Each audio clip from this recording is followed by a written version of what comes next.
What's up, everybody? It's your favorite Candace, favorite nerd, and today we are looking at the New Age Reconnaissance Rear Window Set. This is on loan to me from Daniel W. He hit me up and was like, hey man, you want to take a look at this? And I was like, I think I already took a look at it. And he was like, I think you only took a look at the Magic Square, but we'll check. And I was like, you're probably right. I can't keep it straight. And I'm kind of at the mercy of Robert D's collection for the most part regarding Legends. So he had this set, knew my catalog, knew I hadn't taken a look at it, and sent it my way, which I do appreciate. So I'm going to try to get this done and get this back in the mail to him. This is obviously the toy deco version, two of which do a better job than the third in my opinion, but we're going to take a look at all of them. But first we're going to take a look at accessories. He comes with 3 of these guns. They are slightly different. Like this one has the little wheel, this one has the 3 straight lines, and this one kind of has some doodads around the sides. So they're all different, but they're all cast in this black plastic with just sculpt work, no paint work. And they'll hold them just fine. They also come with the add-on flash photography bit, as most do. And as you can see, there's all sorts of elements to use in order to incorporate them into the set. We have the metallic paint. We have metallic silver paint on the inside with maybe a translucent shield over top. Well, kind of, it displays well, I guess I should say. And they'll hold them just fine. And that'll slide right over the head of this fella in camera mode. And then it also comes with the lens, and you can take this apart and put batteries in it and then press this button, and I'm guessing it lights up. I don't have the batteries and they're not already installed, and this doesn't belong to me, so I won't be doing any of that.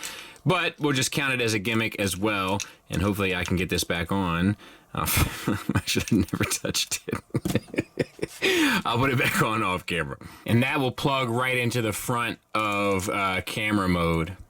So we're going to go over the articulation of 2, and then we're going to go over the deco of 1. So here it is. Looks just like the toy to me, in my mind's eye anyway. We have like tons of paint. Pretty much the arms are not painted. I think everything else is. Looks great. Head's on a ball peg. You get up to there. Nothing really down. You do the metallic red on there. We have what looks like a sticker on the chest. I can't really tell. And then we have a waist swivel, no ab crunch, which is fine. It's a Legends class figure. We have T-jointed ball joints for shoulders. This one's a little loose. The tolerance is a little off there, but for the most part, it's okay. And you get 360 around. Single ball peg for the arm. It gets the elbow actually up a little bit past 90 degrees, plus that's where your bicep swivel is. No wrist swivel, but you do get your wrist hinge up and down. And then you have the hips, and they are universals. You get past the full Van Damme. You get past the full Monty. You get a thigh swivel where it connects. Nice metallic silver there. Double hinged knee, which gets you past 90 degrees. Deco there, looks beautiful. Ankle tilt down. Nothing really up, and a rocker. And I mean, that's 1, 2, 3, 4, 5 layers of paint, or, you know, accents of paint on those little legs. And these guys are tiny. It's pretty impressive. And there he is from the back. Now, for all intents and purposes, these guys share everything. So I'm just going to go over it real quick one time. We're going to spend most of the time talking about the deco. Once again, we have a nice metallic red that looks great. Metallic red and silver on the face, silver on the thighs, black and red on the legs. Looks fantastic. Real quick, ball peg head, same as the other. Ball peg shoulders, same as the other. Ball peg elbows, same as the other. Hinge wrists, waist swivel. Those hips are a lot tighter, same range. Thigh swivel, double jointed knees, ankle tilt down, nothing really up, and a rocker, same way. But very good looking.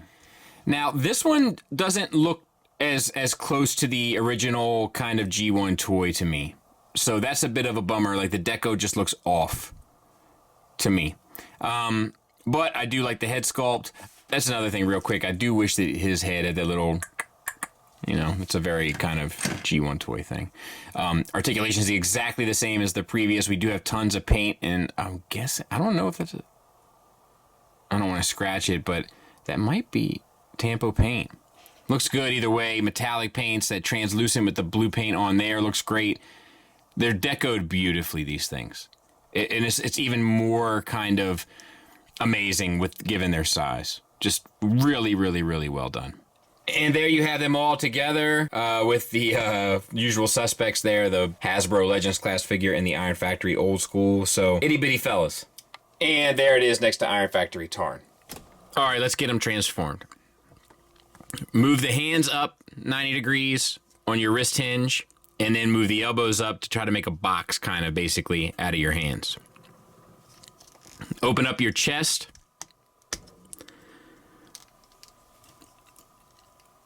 So that you have access to this. What you got to do here, and also these ball pegs are on hinges, and you do get a little bit of a butterfly out of them too, to be fair. Like if you look at this, guys, you get a little bit of a butterfly. I didn't mention that.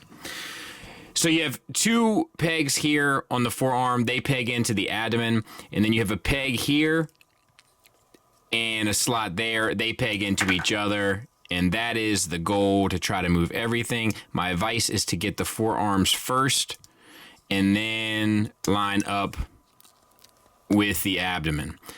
And you can take the backpack and sort of unfurl it.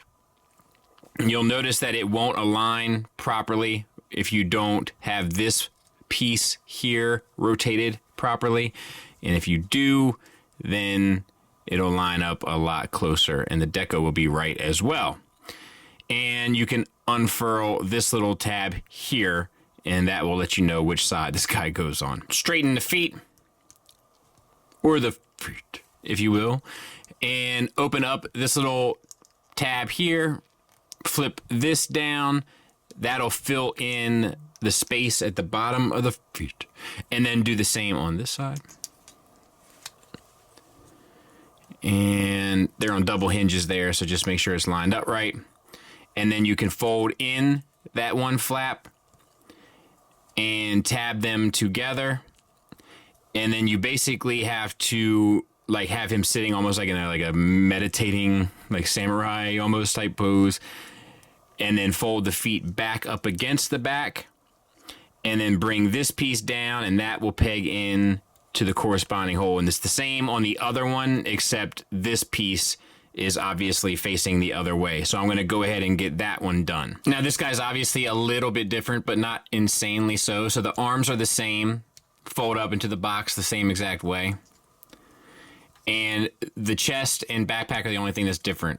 Pull them out, tuck the arms in, that part remains the same. So they have to tuck into each other and into the abdomen. And this one can be a little bit more tricky, just because you don't have the kind of leeway to line it up with the lens in front of it. So do your best. I'm going to see if, because I don't want to put a whole ton of pressure pushing against the lens there, because, well, that rod, so to speak, is coming out of his chest. And I don't want to put tension across it and potentially damage it. So that'll have to do for now. We'll bring up this backpack, unfurl it. Ooh. There. That comes down there. This comes down on the back.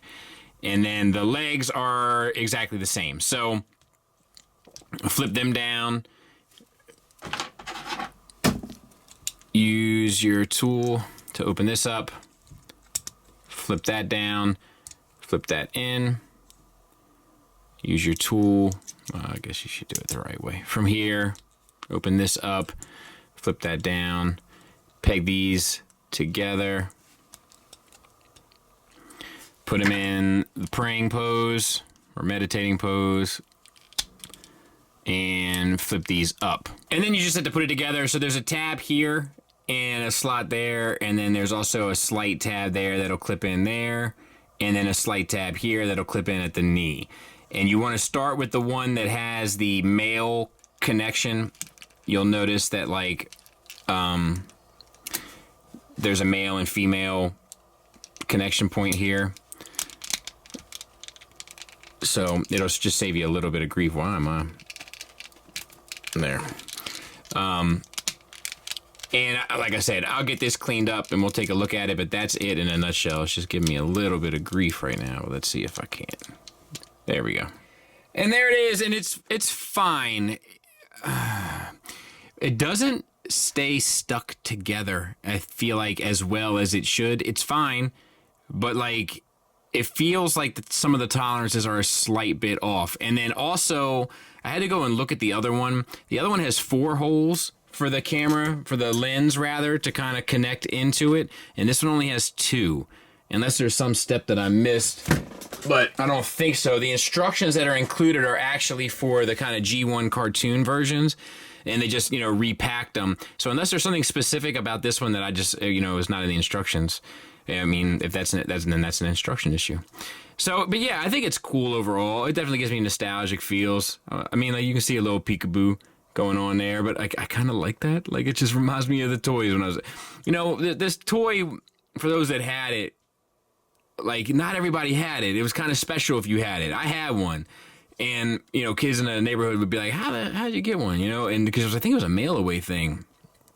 And, it was like, you knew it didn't look right. You knew it didn't look like the cartoon. That was kind of frustrating, but like, it looked better than what the other kids had, which was no version of it, So like this deco always has a special place in my heart. And, so I might be being a little lenient, but there are a couple little tolerance issues, but overall it's pretty good. I love the reflector up there in the Tampo paints. Interesting they got away with that, but, they don't scream, I won't holler. Yeah, pretty cool. Even got that thing to look through. I dig it overall. Tiger Tracks. All right, let's do some final thoughts, and we'll start with the negatives, of course. I guess if I were to really be nitpicky, I would say that I wish it kind of stuck together a little bit better. I went and looked at some reviews of the G1 reflector version. That seems to stick together a lot better than this one. And when I say G1, I mean the cartoon version. I also wish there was a place to store the guns in alt mode, just so it could be kind of a clean-cut, sealed deal, but I don't see a place for that either. And honestly, that's all I got. Far more positives. The sculpts are fantastic. Tons of paint on these guys. Tons of love went into this set. It's obvious. They look cool, very nostalgic. A lot of companies I feel like have tried to do this. This has probably been my favorite one so far of the kind of toy version. I don't even remember looking at the Magic Square when it was so long ago, but I'll say that this figure was very close to being perfect for me until kind of I was trying to get them all stuck together, and they don't quite stick together 100% on mine. But that is to say that all the other things work right? Appropriate accessories, good articulation, beautiful paint, beautiful sculpt. So it's a really good set and ultimately a strong recommend from me. Thanks for listening. Thanks for watching. Until next time, take care.